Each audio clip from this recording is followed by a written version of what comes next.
How are you people doing in this lockdown? Today we are going to speak about the times of the Buddha, 25 centuries back, and this is regarding a monk called Dhammika.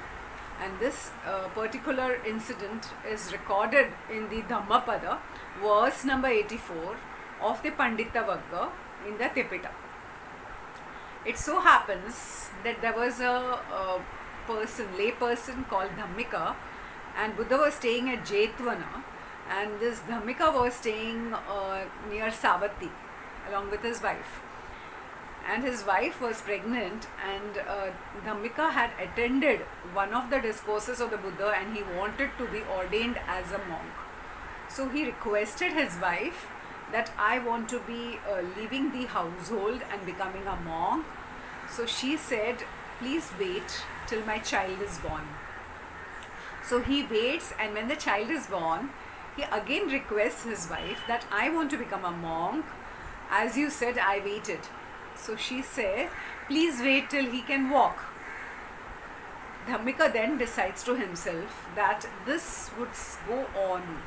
There would be something or the other which would come. I'm going to be strict and I'm going to leave the household and become a monk. Accordingly, he left the household.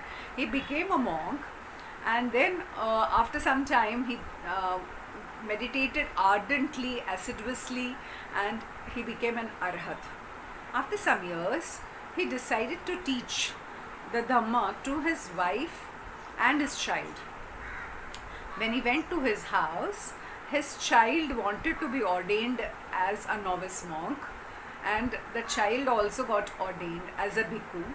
And now the wife decides to herself that my husband and my son have both become bhikkhus, so I might as well leave the household and become a nun or a bhikkhuni.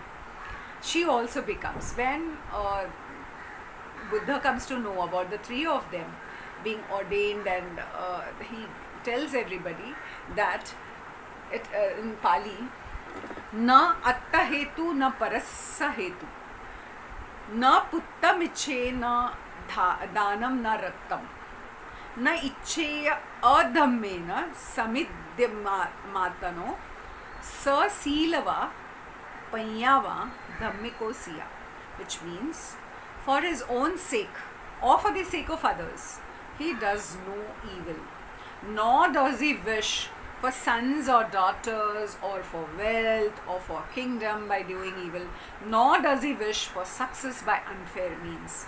Such a one is indeed virtuous, wise, and just.